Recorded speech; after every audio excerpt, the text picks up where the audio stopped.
فلا أقسم بمواقع النجوم وإنه لقسم لو تعلمون عظيم إنه لقرآن كريم في كتاب مكنون لا يمسه إلا المطهرون تنزيل من رب العالمين.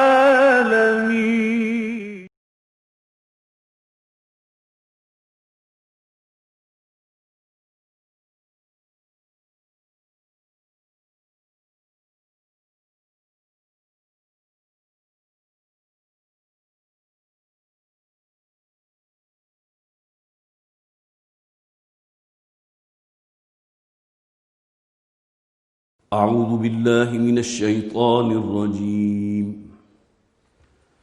بسم الله الرحمن الرحيم. حميم عين سين قاف كذلك يوحي إليك وإلى الذين من قبلك الله العزيز الحكيم. له ما في السماوات وما في الأرض وهو العلي العظيم. تكاد السماوات يتفطرن من فوقهن والملائكة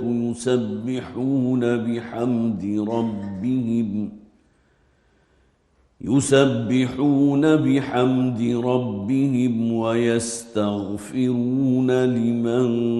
في الأرض ألا إن الله هو الغفور الرحيم.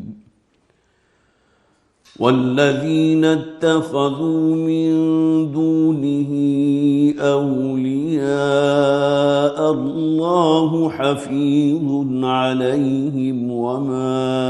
أنت عليهم بوكيل. وكذلك أوحينا إليك قرآنا عربيا لتنذر أم القرى ومن حولها وتنذر يوم الجمع لا ريب فيه فريق في الجنة وفريق في السعير. ولو شاء الله لجعلهم أمة واحدة ولكن يدخل من يشاء في رحمته والظالمون ما لهم من ولي ولا نصير. أم اتخذوا من دونه أولياء فالله هو الولي وهو يحيي الموتى وهو على كل شيء قدير. صدق الله العظيم. رب اشرح لي صدري ويسر لي أمري واحلل عقدة من لساني يفقهوا قولي. اللهم ألهمنا رشدنا واعذنا من شرور أنفسنا آمین یا رب العالمین۔ سورہ شورا ہمارے زیر مطالعہ اس معنی میں کہ پچھلی مرتبہ صرف چند تمہیدی باتیں میں نے آپ کے سامنے رکھی تھی۔ صرف ذہن میں تازہ کر لیجئے کہ یہ سورہ مبارکہ مکی اور مدنی صورتوں کے جو گروپس ہیں اس حوالے سے 5ویں گروپ میں ہے۔ اس گروپ میں 13 مکی صورتیں ہیں، سورہ سبا سے لے کر سورہ احقاف تک، اور پھر 3 مدنی صورتیں ہیں، سورہ محمد، سورہ فتح اور سورہ حجرات۔ گویا کہ مکی اور مدنی صورتوں کی جو تکمیل ہوتی ہے، جو گروپ کی شکل میں، 5ویں گروپ کی شکل میں، اس میں یہ 13 مکی اور 3 مدنی صورتیں موجود ہیں۔ ان صورتوں کا زمانہ نزول جیسا کہ میں نے عرض کیا تھا، نبی اکرم صلی اللہ علیہ وسلم کی جو مکی زندگی ہے، آغاز نبوی جسے آپ کہیں گے، جس سے سن نبوی کا آغاز ہوتا ہے، تو 7، 8 اور 9 یہ تقریباً 3 سال ہیں کہ جن کو متعین کیا گیا ہے کہ جو یہ صورتیں اس میں نازل ہوئی ہیں، جن میں 7 صورتیں وہ ہیں جن کا آغاز حامیم سے ہوا، جنہیں ہمارے ہاں عام طور پر تفاسیر میں بھی اس کا ذکر موجود ہے، حوامیم کہا جاتا ہے، وہ صورتیں جن کا آغاز حامیم سے ہوا۔ اس میں یہ صورت ہے سورہ شورا کہ جس کی پہلی 2 آیات جو ہے حروف مقطعات پر مشتمل ہیں۔ قرآن حکیم میں اور کوئی اس کا جو ہے آپ کو مثنیٰ نہیں ملے گا کہ جہاں 2 آیات جو ہے یا اس سے زائد آیات حروف مقطعات پر مشتمل ہوں سوائے اس صورت کے، ورنہ عام طور پر یا تو آیت بھی مکمل نہیں ہوتی، یا یہ کہ اگر آیت مکمل ہوتی ہے تو وہی سورہ حروف مقطعات بھی جو ہے وہ ختم ہو جاتے ہیں۔ یہاں حامیم الگ آیت ہے اور عین سین قاف الگ آیت ہے، 2 آیات ہیں جو گویا کہ حروف مقطعات پر مشتمل ہیں۔ پھر دوسری بات جو میں نے عرض کی تھی کہ سورہ مبارکہ کا جو اصل مرکزی مضمون ہے وہ اقامت دین ہے۔ یہ اصطلاح جس سے آپ خوب اچھی طرح جانتے ہیں، واقف ہیں، جسے ہم یہ کہہ سکتے ہیں غلبہ دین کی جد و جہد۔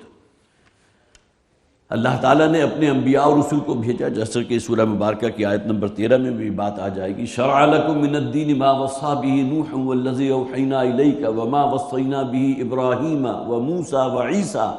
ان اقیموا الدین ولا تتفرقوا فیہ۔ ہر نبی اور رسول کو جو بھیجا تو وہ داعی بھی تھا، مبلغ بھی تھا، اسی طرح یہ ہے کہ وہ اصلاح کرنے والا بھی تھا، اسی طرح پھر یہ کہ مزکی بھی تھا، مربی بھی تھا، لیکن یہ کہ ساتھ کے ساتھ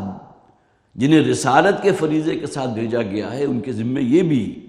گویا کہ دین کو قائم کرنا، دین کو غالب کرنے کی جد و جہد۔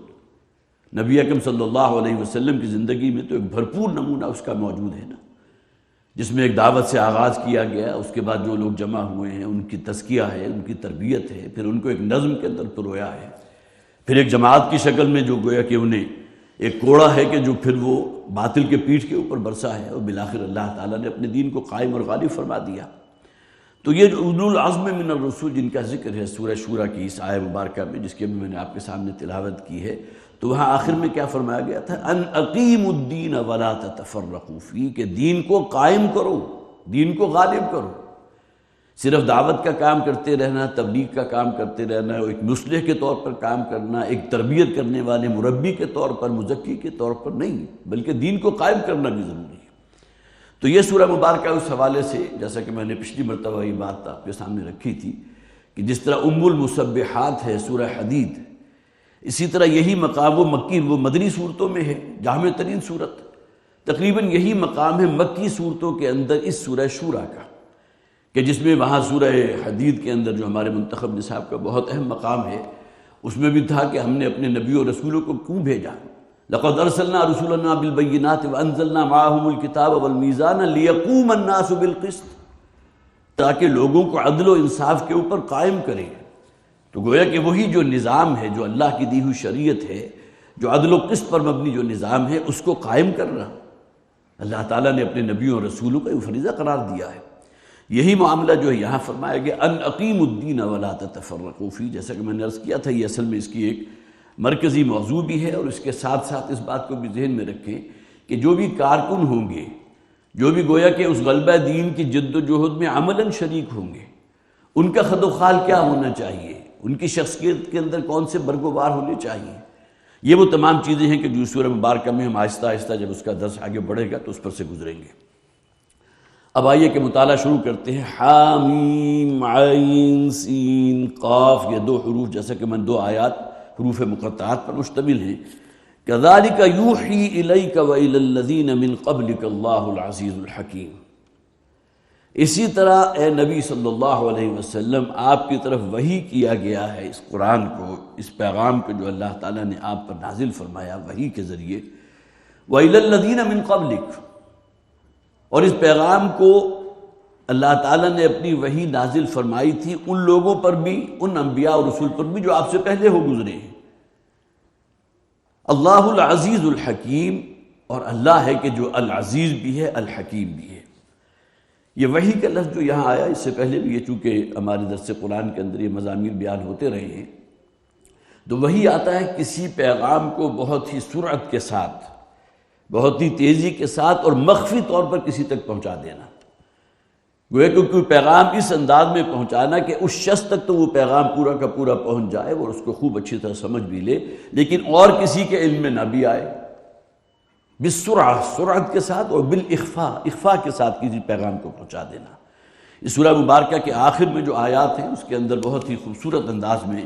وحی کی جو مختلف شکلوں کا ذکر کیا گیا، وَمَا كَانَ لِبَشَرٍ أَن يُكَلِّمَهُ اللَّهُ إِلَّا وَحْيًا أَوْ مِن وَرَاءِ حِجَابٍ أَوْ يُرْسِلَ رَسُولًا فَيُوحِيَ بِإِذْنِهِ مَا يَشَاءُ، اور کسی انسان کے، کسی بشر کے شایان شان یا یہ کہ لائق نہیں ہے کہ اللہ تعالیٰ اس سے کلام فرمائے الا وحیا، مگر وحی کے ذریعے، جیسے کہ بالکل آغاز میں کہا گیا کذالک یوحی الیک والی الذین من قبلک اللہ العزیز الحکیم۔ یہ قرآن حکیم جو ہے اسی طرح وحی کے ذریعے اے نبی صلی اللہ علیہ وسلم آپ تک اللہ تعالیٰ نے پہنچایا، اور آپ سے پہلے بھی کتنے ہی انبیاء اور رسول ہیں۔ بعض روایات کے اندر آپ کو معلوم ہے تعداد جو ہے 1,24,000 جو ہے نبی آئے ہیں اور 313 جو ہے رسولوں کی تعداد ہے۔ تو اللہ تعالیٰ اس پیغام کو، یہ سلسلہ رشد و ہدایت ہے جو اللہ تعالیٰ نے قائم کیا ہے اپنی نوع انسانی کے لیے، کہ انہیں معلوم ہو کہ ان کا رب ان سے کیا چاہتا ہے۔ تو الا وحیا او من وراء حجاب، یہ کہ حجاب کے پیچھے سے۔ اب یہاں کیا مراد ہے؟ حضرت موسیٰ علیہ السلام اس کی گویا کہ بہترین ایک شکل ہے جس میں اللہ تعالیٰ نے حضرت موسیٰ علیہ السلام سے کلام فرمایا۔ اگرچہ حضرت موسیٰ نے بھی اس خواہش کا تو اظہار کیا تھا، ربی ارینی انظر الیک، اے پروردگار میں چاہتا ہوں کہ میں تجھے دیکھوں، میں تیرا دیدار کروں۔ ظاہر ہے کہ اب تک اگر ایک پردے کے پیچھے سے کلام ہو رہا تھا تو جس سے کلام ہو رہا ہے اس کے دل میں شدید خواہش موجود ہے کہ رو درو یہ کلام ہو، کتنی بڑی نعمت ہوگی۔ تو ربی ارینی انظر الیک، اللہ تعالیٰ نے فرمایا قال لن ترانی ولکن انظر الی الجبل فإن استقر مکانہ فسوف ترانی۔ ہاں میں اپنا ایک جلوہ یا اپنی ایک جھلک جو ہے اس پہاڑ پر، اس چٹان پر ڈالتا ہوں، اگر وہ اپنی جگہ قائم اور دائم رہے تو شاید امکان ہے کہ تم مجھے میرا تحمل کر سکو یا میرا دیدار کر سکو۔ تو یہ جو فرمایا گیا نا او من وراء حجاب، ایک حجاب کے پیچھے سے، پردے کے پیچھے سے اللہ تعالیٰ کلام فرماتا ہے، او یرسل رسولا فیوحی باذنہ ما یشاء، یا پھر اللہ تعالیٰ اپنے رسول کو بھیجتا ہے اور وہ وحی کے ذریعے وہی اس پیغام کو بہت ہی اخفاء کے ساتھ، جیسا کہ قرآن حکیم میں یہ بھی کہا گیا اے نبی صلی اللہ علیہ وسلم ہم نے اس قرآن کو علی قلبک نازل کیا، آپ کے دل کے اوپر۔ گویا کہ وہ ایک چینل ہے جو اللہ تعالیٰ نے اپنے جو ہے اس کلام کو اس بندے کے، اس رسول اور نبی کے دل کے اوپر جو ہے ڈائریکٹلی وہ پہنچ جاتا ہے۔ تو کذالک یوحی الیک والی الذین من قبلک اللہ العزیز الحکیم، اسی طرح اللہ تعالیٰ اے نبی صلی اللہ علیہ وسلم آپ کی طرف، اور خاص طور پہ اس بات کو ذہن میں رکھیے یہ مکی صورت ہے، اس وقت جو مسائل وہاں درپیش تھے، سب سے پہلی بات تو یہ کہ ایک بالکل نئی بات، نیا دین ان لوگوں کے سامنے آیا۔ اپنے آپ کو وہ لوگ سمجھتے تھے ہم دین ابراہیمی پر ہیں، لیکن ان کے ہاں جو خرافات موجود تھی جس کے بارے میں قرآن بھی کہتا ہے ما کان صلاتهم عند البیت الا مکاء وتصدیہ، وہ نماز جو تھی ان کی اس شکل میں تھی کہ وہ تالیاں پیٹتے تھے، بے ہنگم قسم کی آوازیں نکالتے تھے۔ پھر یہ کہ کتنے ہی بت تھے کہ جو استادہ تھے اس بیت اللہ کے اندر، بالکل برہنہ ہو کر طواف کرنے کو بہت بڑی نیکی اور بہت بڑی سعادت اور نیکی کا کام سمجھتے تھے۔ تو اپنے آپ کو وہ سمجھتے تھے ہم دین ابراہیمی پر ہیں، لیکن یہ کہ وہ انتہائی ایک مس شدہ صورت تھی جو انہوں نے اپنے ذہن میں بنا لی تھی، لیکن اپنے اس دین کو بڑا مقدم سمجھتے تھے۔ جبکہ معاملہ یہ ہے کہ نبی اکرم صلی اللہ علیہ وسلم جو پیغام لے کر آئے ہیں وہ ایک بالکل نئی بات تھی ان کے لیے۔ پھر یہ کہ قیامت ہوگی، بار بار آیا کہ آپ سے پوچھتے ہیں قیامت کب ہوگی، تو یہ بھی ان کے لیے ایک بہت بڑی نیوز تھی، بہت بڑی خبر تھی۔ اگرچہ ان میں وہ لوگ بھی موجود تھے کہ جو حشر و نشر کے قائل تھے، یہ سمجھتے تھے کہ ہمیں دوبارہ زندہ کیا جائے گا، لیکن ساتھ ہی انہوں نے چور دروازے نکال رکھے تھے کہ فرشتے اصل میں اللہ کی بیٹیاں ہیں اور ان کے کچھ مجسمے ہم نے یہاں بنا دیے ہیں، انہی کے سامنے وہ سجدہ ریز بھی ہوتے تھے. لات ہے، عزا ہے، منات ہے، تمام مؤنث ہیں. یہ فرشتوں کے نام انہوں نے اپنی تئیں جو ہے ان کو منسوب کر دیا، اور وہ دیویوں کی شکل میں، مورتیوں کی شکل میں وہاں موجود تھے. تو ان لوگوں کے لیے یہ بات جو ہے بہت ہی، جسے آپ کہیے کہ ان کے اندر ایک بالکل ہی نیا سوچ اور نیا دین جو ہے محمد رسول اللہ صلی اللہ علیہ وسلم لے کر آئے، اس پس نظر میں یہ بات ہو رہی ہے کہ یہ کوئی نیا اور انوکھا کلام نہیں ہے. اللہ تعالیٰ نے یہ سلسلہ رشد و ہدایت قائم فرمایا اور کتنے ہی نبیوں اور رسولوں کو بھیجا، اور وہی گویا کہ اللہ تعالیٰ کی سنت ہے کہ جس کے تحت اب نبی آخر الزماں صلی اللہ علیہ وسلم کی بعثت ہو رہی ہے، اور یہ قرآن حکیم جو ہے آپ تک پہنچایا جا رہا ہے. لہو ما فی السماوات و ما فی الارض، اسی کی بادشاہی ہے، اسی کی ملک ہے، اسی کے لیے زمین و آسمان کی ہر شے، اسی پر اس کا کنٹرول ہے. ایبسولوٹ کنٹرولر بھی وہی ذات ہے، اسی کے پیدا کیے پوری کائنات وجود میں آئی ہے. یہ کائنات انتہائی وسیع و عریض، جس کا ایک بہت ہی چھوٹا سا حصہ ہے، بلکہ کوئی ریشو پروپورشن ہے ہی نہیں اس کائنات میں ہماری زمین کی، جس زمین پر ہم بستے ہیں. اور اس زمین پر چلنے والا ایک انسان، آپ اس کا اندازہ کیجئے. جس طرح آپ کہیے کہ کوئی چھوٹا سا کوئی کیڑا کہیں رینگ رہا ہو بہت بڑے صحرا میں، میدان میں، تو شاید یہ نسبت و تناسب بھی انسان کی نہ بنے اس زمین کے ساتھ. اس پوری زمین کی تخلیق بھی اسی کی ہے، اور اس نظام کو قائم بھی اسی نے کیا. یدبر الامر. اور پھر یہ کہ یہ زمین و آسمان اور یہ بارشوں کا برسنا ہے، یہ ہواؤں کا چلنا ہے، یہ تمام چیزیں اسی نے پیدا کی. زمین کے اندر قوت نمو رکھی ہے، تمہیں تمہاری ضرورت کی ہر شے یہاں سے فراہم ہو رہی ہے. تو اسی کا راج ہے، اسی کی بادشاہی ہے، اسی کی ملک ہے. لہو ما فی السماوات و ما فی الارض وہو العلی العظیم، اور وہ بہت اونچی شان والا ہے. العلی ہے، بہت بلند و بالا ہے، اس کا کوئی تصور تم نہیں کر سکتے. اللہ کی ذات کے بارے میں تو انسان اپنے ذہن کے اندر کوئی تصور قائم کر ہی نہیں سکتا. ہم اللہ تعالیٰ کو جانتے اور پہچانتے ہیں تو اس کی صفات کے حوالے سے پہچانتے ہیں. اس کے پاس علم ہے، لیکن وہ علیم بذات الصدور بھی ہے. دلوں کے اندر جو وسوسے ہوتے ہیں، جو تمنائیں اور خواہشات ہوتی ہیں، اللہ تعالیٰ ان کا بھی جاننے والا ہے. وہ علی کل شیء قدیر ہے، ہر شے کی قدرت رکھتا ہے. انما امرہ اذا اراد شیئا ان یقول له کن فیکون. اس کی جو شان کن فیکونی کے عالم تو یہ ہے کہ وہ کسی شے کا ارادہ کر لے تو صرف لفظ کن ہے اور اس کے نتیجے میں وہ شے وجود میں آ جاتی ہے.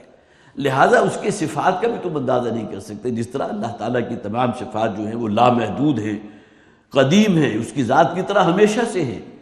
اور پھر یہ کہ اس کا کوئی اینڈ نہیں ہے، اس کا کوئی تصور اپنے ذہن میں قائم ہی نہیں کر سکتے. علم انسان کے پاس بھی ایک علم اللہ کا ہے. ایک حیات اور زندگی ہماری ہے انسانیوں کی، ایک حیات اور وجود زندگی اللہ کی ہے، کوئی نسبت و تناسب نہیں. وَهُوَ الْعَلِيُّ الْعَظِيمُ، وہ العلی ہے، بہت بلند، بہت اونچی شان والا ہے. العظیم ہے، بہت بڑا ہے. تکاد السماوات یتفطرن من فوقہن والملائکۃ یسبحون بحمد ربہم. قریب ہے کہ یہ آسمان پھٹ جائے ان کے اوپر سے. آسمان ظاہر ہے کہ ایک چھت کی مانند، سائمان کی مانند جو ہمارے سر پر قائم ہے، اور انسان کو یہ تصور کہ آسمان پھٹ جائے اور یا یہ کہ اس کا کوئی ٹکڑا اس کے اوپر آ گرے، یہ تصور ہی انسان کے لیے بڑا خوفناک ہے. لیکن جن جرائم کے اندر یہ لوگ ملوث ہیں، جن جرائم کا یہ ارتکاب کر رہے ہیں، اور شرک کی بھی جو بدترین شکل ہو سکتی ہے، جو علیاں ترین شکل ہو سکتی ہے، شرک فی ذات، فرشتوں کو اللہ کی بیٹی قرار دینا، اور پھر یہ کہ اسی کو اپنا معبود سمجھنا، اسی کی پرستش کرنا، انہی کے مجسمے سجا کر ان کے سامنے سجدہ ریز ہونا، انہی کو حاجت روا سمجھنا، انہی کو مشکل کشا سمجھنا، یہ تو شرک کی انتہائی بدترین شکل ہے. اور یہی وہ بات ہے جو بہت ہی تفصیل کے ساتھ سورہ مریم کی 4 آیات کے اندر بیان کی گئی ہے، بلکہ 5 آیات ہیں. خاص طور پر چونکہ اس کا گہرا تعلق ہے اسی آیہ مبارکہ کے ساتھ، تو اس کو ہم پھر دوبارہ مطالعہ کر لیتے ہیں. فرمایا وَقَالُوا اتَّخَذَ الرَّحْمَنُ وَلَدًا، سورہ مریم آیت نمبر 88. یہ لوگ کہتے ہیں کہ رحمان کی بھی اولاد ہے، رحمان نے بھی کسی کو اپنا بیٹا بنا لیا. یہاں مراد کون ہے؟ یہود نے حضرت عزیر کو اپنا بیٹا، اللہ کا بیٹا قرار دیا تھا، اور نصارہ نے حضرت مسیح علیہ السلام. وقالت الیہود عزیر ابن اللہ وقالت النصارى المسیح ابن اللہ. تو یہ سمجھتے ہیں کہ اللہ کی بھی اولاد ہے، یا اللہ نے بھی کسی کو بیٹا بنایا. لقد جئتم شیئا ادا، یہ بہت بڑی جسارت ہے، بہت بڑا جرم ہے، بہت بڑا ارتکاب ہے جو تم نے کیا ہے. تکاد السماوات یتفطرن منہ، دیکھیے بالکل وہی الفاظ جو سورہ شورى کے تھے. قریب ہے کہ آسمان، یہ جو اتنی سخت بات انہوں نے کہہ دی، اور اتنا بڑا جسے آپ کا یہ بہتان عظیم اللہ کے ساتھ جڑ دیا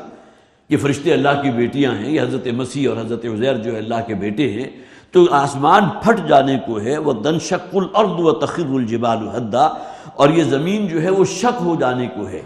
اور یہ پہاڑ جو ہے وہ گر پڑنے کو ہیں، اس لیے کہ اتنی بڑی جسارت اور اتنا بڑا ان کا جو ہے بہتان عظیم اللہ تعالیٰ کی ذات پر کہ اللہ کی اولاد ہے، اللہ کے بیٹا ہے، اللہ کی بیٹی ہے،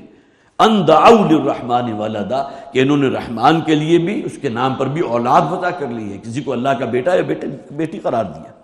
تو یہاں بھی اسی مضمون کو جو ہے بیان کیا گیا، تکاد السماوات یتفطرن من فوقہن، قریب ہے کہ یہ آسمان، سماوات جمع کا صیغہ ہے،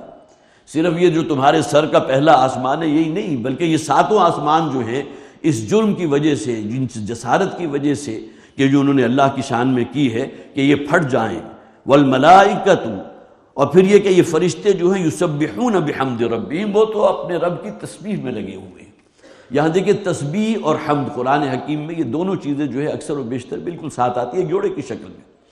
آپ کو شاید وہ حدیث یاد آئی ہو، پہلے بھی اس کا حوالہ آیا، جس میں نبی اکرم صلی اللہ علیہ وسلم نے فرمایا کلمتان خفیفتان علی اللسان، دو کلمات ایسے ہیں جو زبان پر بہت ہی ہلکے ہیں، گویا کہ ان کلموں کو ادا کرنے میں انسان کی زبان کو کوئی مشقت نہیں کرنی پڑتی، بہت ہلکے ہیں، خفیفتان علی اللسان ثقیلتان فی المیزان، لیکن وہ جو میزان ہے، جو نامہ اعمال ہے، خاص طور پر جو نیکیوں کا پلڑا ہے، اس میں بہت بھاری ہیں، حبیبتان الی الرحمن، اور سب سے بڑھ کر یہ کہ رحمان کو، اللہ کو، رب کائنات کو وہ کلمات انتہائی محبوب ہیں، حبیبتان الی الرحمن، سبحان اللہ وبحمدہ سبحان اللہ العظیم۔ وہاں بھی دیکھیے ان کلمات کے ساتھ تسبیح کے فوراً ساتھ جو لفظ آیا وہ حمد کا آیا، تو وہی بات یہاں آ گئی، یسبحون بحمد ربہم، وہ اپنے رب کی تسبیح کرتے ہیں اس کی حمد کے ساتھ۔ تسبیح اصل میں ایک تنزیہی پہلو ہے جس میں گویا کہ اللہ تعالیٰ کی ذات ہر نوع کی کمی سے، کوتاہی سے، نقص سے، عیب سے، جو آپ کو تصور کر سکیں اس سے بالکل ورا، ما ورا ہے، اور اس سے پاک ہے، گویا کہ کوئی نقص یا کوئی عیب یا کوئی کوتاہی یا کوئی کمی جو ہے ہم اللہ تعالیٰ کی ذات کے ساتھ منسوب نہیں کر سکتے، وہ پاک ہے ان تمام چیزوں سے، گویا کہ تنزیہی معاملہ ہو گیا۔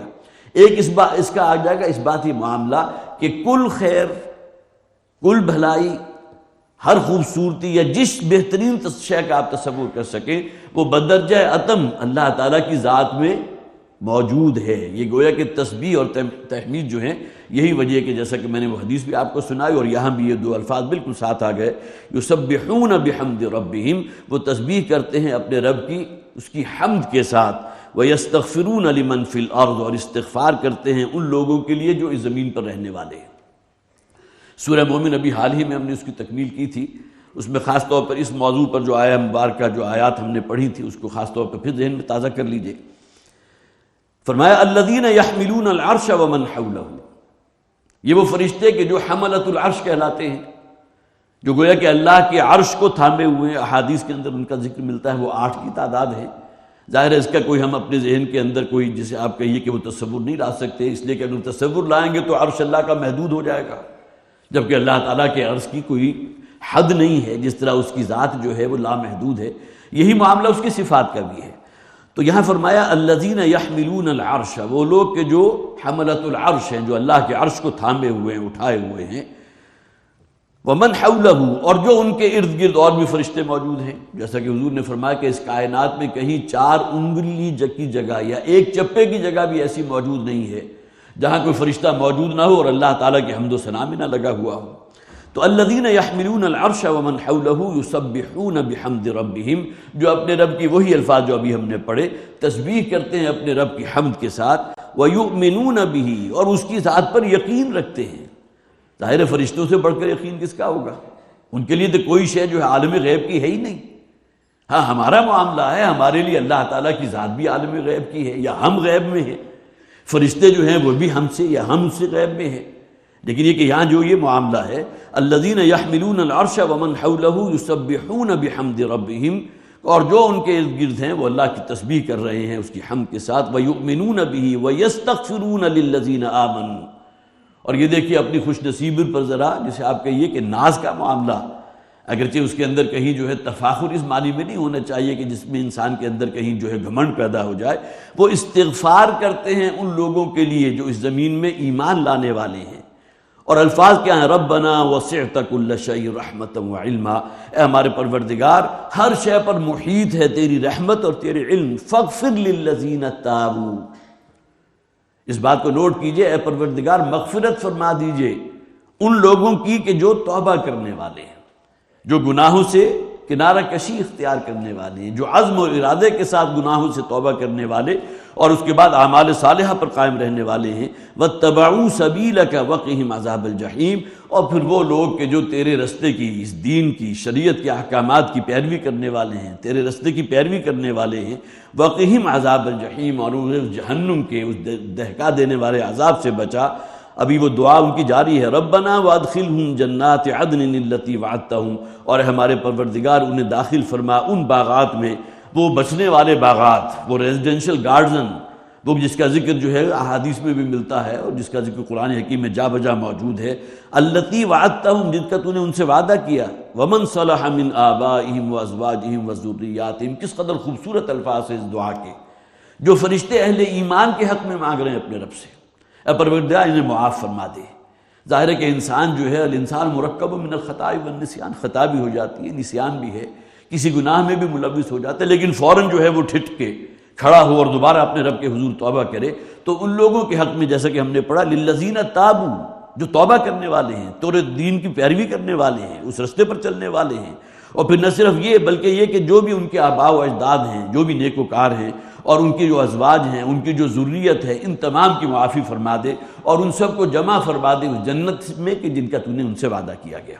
یہ 4 آیات ہیں کہ جو فرشتوں کی اس دعا پر جو ہے وہ، جس کا ذکر یہاں سورہ شورى کے اندر ہم نے پڑھا۔ تو تکاد السماوات یتفطرن من فوقہن والملائکۃ یسبحون بحمد ربہم، اور فرشتے اپنے رب کی حمد کے ساتھ اس کی تسبیح کرتے ہیں، ویستغفرون لمن فی الارض، اور استغفار کرتے ہیں ان لوگوں کے لیے جو زمین میں ہیں، الا ان اللہ هو الغفور الرحیم، آگاہ ہو جاؤ کہ اللہ ہی ہے کہ جو الغفور ہے، معاف فرمانے والا ہے۔ انسان ہونے کے ناطے غلطی کا امکان ہے، الانسان مرکب من الخطاء والنسیان، جیسا کہ ابھی میں نے آپ کو الفاظ بتائے ہیں، سنائے ہیں، لیکن یہ کہ اصل میں بشارت اور خوشخبری ان لوگوں کے لیے ہے جو کسی گناہ میں ملوث ہونے کے فوراً بعد متوجہ ہو کر اللہ کے حضور توبہ کرتے ہیں۔ پھر کہیں جذبات کا ریلا آیا، لیکن ریپیٹڈلی اگر یہ بات ہو گئی اور انسان کی عادت ثانیہ بن جائے تو یہ مطلوب نہیں ہے، بلکہ یہ کہ جہاں بھی قرآن حکیم میں آیا نا، وَمَن تَابَ وَآمَنَ وَعَمِلَ عَمَلًا صَالِحًا، جو لوگ بھی توبہ کرتے ہیں اللہ کے حضور اور پھر تجدید ایمان کرتے ہیں،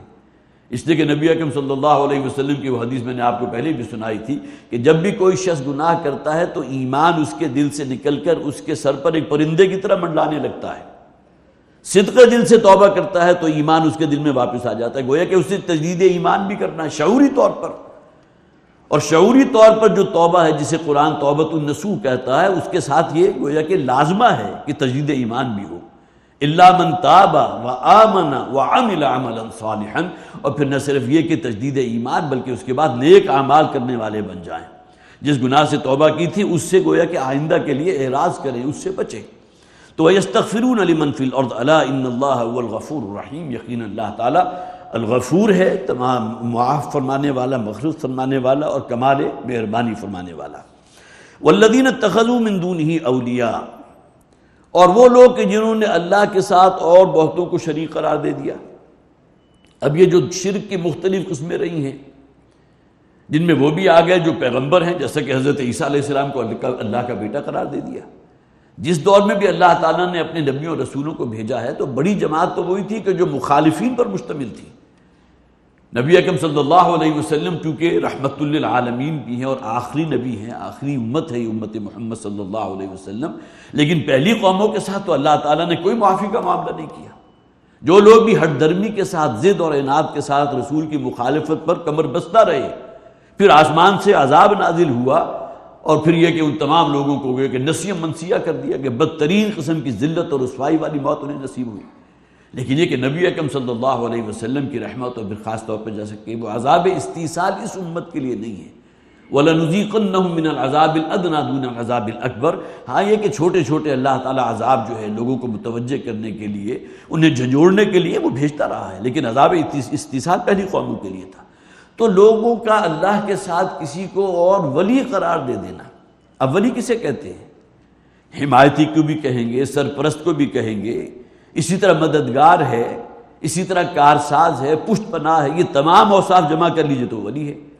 تو کسی اور ذات کو اگر یہ تمام چیزیں یا ان میں سے کوئی اگر آپ نے سونپ دی، ایٹریبیوٹ کر دی، تو اس کے معنی کیا ہوئے کہ آپ نے اللہ کے ساتھ اسے شریک کر دیا. اور ہر دور میں رہے ہیں، شرک کی بہت سی قسمیں رہی ہیں. کہیں آگ کو جو ہے وہ دیوتا مان لیا گیا، فرشتوں کو جو ہے اللہ کی بیٹیاں قرار دے کے، جیسا کہ میں نے ابھی کیا، شرک کی بدترین قسم وہ بھی موجود رہی ہے. اسی طرح اور بھی شرک کی کتنی قسمیں، قبر پرستی جو ہے وہ بھی تو شرک ہے نا،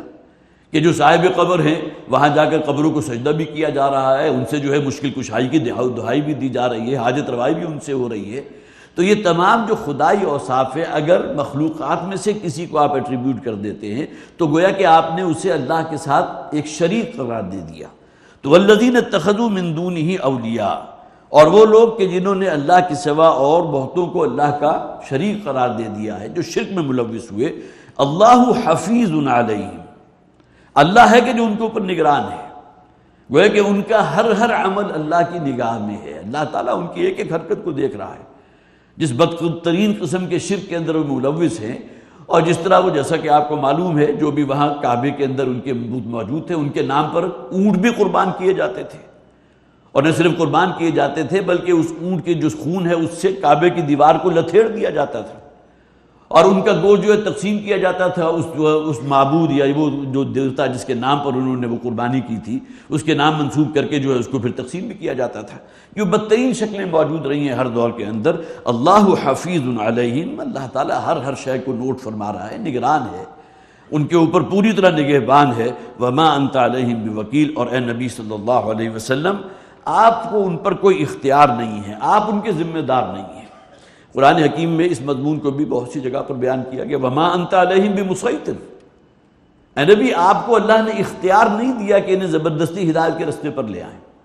نہ آپ کو ان پر داروغہ بنا کر بھیجا ہے، نہ ہی ہم نے آپ کو اختیار دیا. ابو طالب کون تھے؟ حضور کے سگے چچا تھے. اور دنیا اعتبار سے آپ کہہ سکتے ہیں کہ جو شیلٹر حضرت ابو طالب نے نبی اکرم صلی اللہ علیہ وسلم کو دیا ہے، شاید اور کوئی آپ اس کی قریبی مثال پیش نہ کر سکے. اور حضور کے دل میں کتنی شدید خواہش ہوگی ابو طالب کے بارے میں کہ یہ ایمان لے آئیں. لیکن معلوم ہے، احادیث میں موجود ہے کہ وہ اس دنیا سے گئے ہیں تو ایمان کی دولت انہیں نصیب میں نہیں تھی، بلکہ روایات تو اس حد تک بھی ہے کہ جب ان کا آخری وقت تھا تو نبی اکرم صلی اللہ علیہ وسلم وہاں گئے ہیں ان کی خدمت میں. وہاں جا کر ان سے کہا ہے کہ اگر آپ اس وقت بھی کلمہ شہادت میری کان میں ادا کر دیں گے تو اللہ کے ہاں جا کر میں گواہی دے دوں گا. لیکن ایک ابو طالب نے اس موقع پر یہ کہا تھا کہ میں نہیں چاہتا کہ میری موت ہو اس حالت میں کہ عرب کے بوڑھے اور بوڑھیاں یہ کہیں کہ معلوم ہوتا ہے کہ ابو طالب جو ہے موت سے ڈر گیا تھا، اور پھر یہ ہے کہ گویا کہ عین آخری وقت میں اپنے بھتیجے پر ایمان لے آئے. تو آپ کو ہم نے ان پر کوئی اختیار نہیں دیا، آپ ان پر کوئی داروغہ نہیں ہے. وما انت علیہم بوکیل وکذالک اوحینا الیک قرآنا عربیا، اور اسی طرح اے نبی صلی اللہ علیہ وسلم ہم نے آپ پر یہ قرآن نازل فرمایا. قرآن عربی ہے، یہ عربی مبین میں نازل کیا گیا. اس سے پہلے ہم نے پڑھا تھا اسی صورت میں، صرف 2 صفحات پہلے کہ میں نے ابھی پلٹا ہے تو وہ آیت میرے سامنے موجود ہے. فرمایا وَلَوْ جَعَلْنَاهُ قُرْآنًا عَجَمِيًّا، اور اگر ہم اس قرآن کو عجمی زبان میں نازل کرتے. قرآن حکیم تو اللہ تعالیٰ نے عربی بھی نازل کیا نا، ان کی مادری زبان عربی تھی، لیکن اگر ہم کسی عجمی زبان میں اس قرآن کو نازل کر دیتے لَقَالُوا لَوْلَا فُصِّلَتْ آيَاتُهُ، تو یہ فوراً اعتراض کرتے کہ یہ کیا بات ہے، ہمیں تو بات سمجھ میں نہیں آ رہی، کیوں نہیں ہماری اپنی زبان میں نازل کیا ہوتا تاکہ ہم اس کو سمجھ سکتے. اعجمی و عربی، کیا یہ زبان جو ہے یہ تو عجمی ہے، جبکہ ہم عربی قوم ہیں، ہمارے لیے قرآن آتا تو ہماری زبان میں آتا. اب جبکہ قرآن اللہ تعالیٰ نے انہی میں سے ایک فرد محمد رسول اللہ صلی اللہ علیہ وسلم، جو گویا کہ گلے سرسبد ہیں نوع انسانیت کے، اس معاشرے کے بھی اعلیٰ ترین فرد مکارم اخلاق کے اعتبار سے، ان کو سلیکٹ کیا ہے، ان کو چنا ہے، اور اس قرآن کو ہم نے عربی زبان میں نازل کیا. اب اس کو ماننے کو تیار نہیں ہو.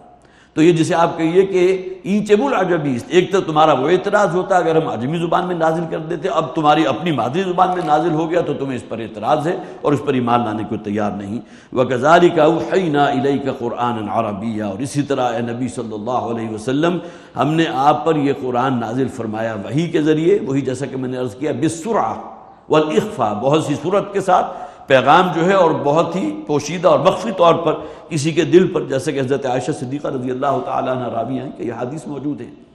کہ حضور پر جب وحی نازل ہوتی تھی تو آپ کا پورا جسم مبارک جو ہے پسینے سے شرابور ہو جاتا تھا اور محسوس ہوتا تھا گویا کہ کسی نے پانی کا ڈول آپ کے اوپر ڈال دیا۔ یہ جو وحی کے دل حضور کے جو قلب مبارک کے اوپر جو وحی کے نزول کا وقت تھا وہ کافی بھاری ہوتا تھا، اور نبی اکرم صلی اللہ علیہ وسلم کا پورا جسم جو ہے پسینے سے شرابور ہو جاتا تھا، اور پھر آپ کے اوپر کچھ دیر کے لیے جو ہے وہ کیفیت طاری رہتی تھی جس کو سب محسوس کر سکتے تھے۔ لیکن اس کے بعد پھر یہ کہ اللہ تعالیٰ نے جو پیغام پہنچانا ہوتا تھا وہ ڈائریکٹلی حضور کے قلب مبارک پر نازل ہو جاتا تھا۔ اب اس میں جو ہے قرآن کے نازل ہونا آیات کی شکل میں بھی ہے، چھوٹی چھوٹی صورتیں بھی نازل ہوئی ہیں، لیکن دیکھیے یک بارگی سورہ انعام ہے جس کے بارے میں تقریباً اتفاق ہے، حدیث بھی موجود ہیں کہ سورہ انعام 20 رکوعوں پر مشتمل ایک سورت، ہمارا عام مصحف جو اس کا 1.25 پارہ اس سے بھی زائد یک بارگی حضور پر نازل ہوئی، اور نبی اکرم صلی اللہ علیہ وسلم کے یہ الفاظ موجود ہیں حدیث کے اندر کہ یہ سورہ مبارکہ نازل ہوئی ہے 70,000 فرشتوں کے جلو میں، اور وہ فرشتے اللہ کی جو حمد و ثنا کر رہے تھے، یسبحون بحمد ربہم، جو اللہ کی حمد اور اللہ کی تعریف اور اللہ کی جو ہے سبحان اللہ کے الفاظ ہیں، سبحان اللہ و بحمدہ سبحان اللہ العظیم، حضور فرماتے ہیں 70,000 فرشتوں کے جلو میں یہ صورت نازل ہوئی، اور ان کا جو وہ ترانہ حمد تھا اس کی وجہ سے یہ پوری کائنات جو ہے گونج رہی تھی۔ تو گویا کہ پوری صورت حضور پر یک بارگی نازل ہوئی ہے، سورہ انعام جو 20 رکوعوں پر مشتمل اور تقریباً 1.25 پارہ اس کا حجم موجود ہے۔ تو وَكَذَلِكَ أَوْحَيْنَا إِلَيْكَ قُرْآنًا عَرَبِيًّا لِتُنذِرَ أُمَّ الْقُرَىٰ، اور اسی طرح ہم نے اس قرآن کو عربی مبین میں اے نبی صلی اللہ علیہ وسلم آپ پر نازل فرمایا، لِتُنذِرَ أُمَّ الْقُرَىٰ، تاکہ آپ یہاں یہ جو بستیوں کی ماں ہے، جو مرکزی بستی ہے، اور یہ اللہ تعالیٰ کی سنت رہی ہے کہ اللہ تعالیٰ اپنے رسولوں کو بھیجتا تھا جسے ہمارے ہاں ڈاؤن ٹاؤن کہتے ہیں نا، یہ نہیں کہ کسی مضافات میں کسی بالکل دیہاتی علاقے میں اگر ہے بھی تو اسے حکم ہوتا تھا اذهب الى فرعون انه طغى، دعوت کا آغاز کرنا ہے تو جاؤ فرعون کے پاس، اس کے دربار میں کھڑے ہو کر ببانگ دوہل وہ کلمہ توحید جو ہے اس کو سناؤ، اذهب الى فرعون انه طغى۔ اسی طرح یہ ہے جو جسے آپ کہیے بستیوں کی ماں، اور خاص طور پر عرب کے اندر جو اس کا ایک مرکزی مقام تھا، اور سب سے بڑھ کر یہ کہ بیت اللہ تو موجود ہے نا، کتنے عرصے سے موجود ہے، اور مرجع خلائق بھی ہے، اور پورا عرب جو ہے اس کا گویا کہ دیوانہ ہے اس حد تک کہ اگرچہ وہاں بدترین شرک کا جو ہے وہ جال بھی وہاں پھیلا ہوا ہے، لیکن بہرحال ان کے لیے بہت اہمیت کا حامل تھا۔ تو نبی اکرم صلی اللہ علیہ وسلم کی بعثت بھی ام القریٰ میں ہوئی، اور پھر یہ کہ لتنذر ام القریٰ، سب سے پہلے جو ہدف ہیں، جو اولین مخاطبین ہیں محمد رسول اللہ صلی اللہ علیہ وسلم کے، وہ وہی جو بستیوں کی سب سے مرکزی بستی تھی، وہ لوگ تھے کہ جو گویا کہ حضور کے اولین مخاطب تھے، آپ ان کو خبردار کیجئے۔ اور نبی اکرم صلی اللہ علیہ وسلم نے واقعتاً اس کا حق ادا کیا۔ سب سے پہلے اپنے جو قریب ترین کے رشتہ دار تھے، جو آپ کے اپنے جسے آپ کہیے خاندان کے شریک تھے، ان کو جمع کیا، اس دعوت قرآنی کو ان کے سامنے پیش کیا، اور وہ خاص طور پر انذار میں یہ پہلو کہ ڈرو اس دن سے جس دن تم سب کو زندہ کیا جائے گا، اور پھر حساب کتاب ہو کر رہے گا، اعمال نامے نصب کر دیے جائیں گے، اور ایک ایک شے تمہیں جتلا دی جائے گی، اور اس کے بعد پھر 2 ہی انجام ہے، وَإِنَّهَا لَجَنَّةٌ أَبَدًا أَوْ لَنَارٌ أَبَدًا۔ تو نبی اکرم صلی اللہ علیہ وسلم کا وہ خطبہ موجود ہے، آپ اس کا مطالعہ کر لیجئے۔ وَاللَّهِ لَتَمُوتُنَّ كَمَا تَنَامُونَ ثُمَّ لَتُبْعَثُنَّ كَمَا تَسْتَيْقِظُونَ، خدا کی قسم تم لازماً مر جاؤ گے، جیسا کہ روزانہ بستروں پر تم سو جاتے ہو، یہ تمہارا روٹین ہے، لیکن موت ہی کی ایک بہن ہے کہ جو تمہیں نیند کی حالت میں گویا کہ آ دبوچتی ہے، وہ موت ہی کی ایک شکل ہے نا۔ انسان کو تو کوئی شعور نہیں کون کمرے میں آیا، کون گیا، کیا باتیں ہوئیں، کیا جو ہے وہاں کے ماحول رہا، انسان کو تو کچھ معلوم نہیں۔ لَتُبْعَثُنَّ كَمَا تَسْتَيْقِظُونَ، روزانہ جس طرح اپنے بستروں پر تم سو جاتے ہو، اسی طرح ایک دن تمہاری اس زندگی کی بھی رات ہوگی جسے تم موت کے نام سے جانتے ہو، اور اس کے بعد تمہیں دوبارہ زندہ کیا جائے گا، جیسا کہ تم روزانہ اپنے بستروں سے کھڑے ہو کر جو ہے گویا کہ بیدار ہو جاتے ہو۔ ثُمَّ لَتُبْعَثُنَّ كَمَا تَسْتَيْقِظُونَ، یہ تو تمہارے مشاہدے کی بات ہے نا، روزانہ ہمیں تو اس کا احساس ہی نہیں، گویا کہ ہمارے تمام وہ جسمانی فنکشن بھی اور خاص طور پر ہمارا شعور جو ہم سے سلب کر لیا گیا تھا، روزانہ جو نئی صبح ہوتی ہے تو ہمیں ہمارا وہ شعور لوٹایا جاتا ہے. جیسے کہ وہ آیہ مبارکہ مجھے اچانک یاد آ رہی ہے، اللہ یتوفی الانفس حین موتها واللتی لم تمت فی منامها. اللہ تعالیٰ موت کے وقت بھی انسان سے ایک شے قبض کر لیتا ہے،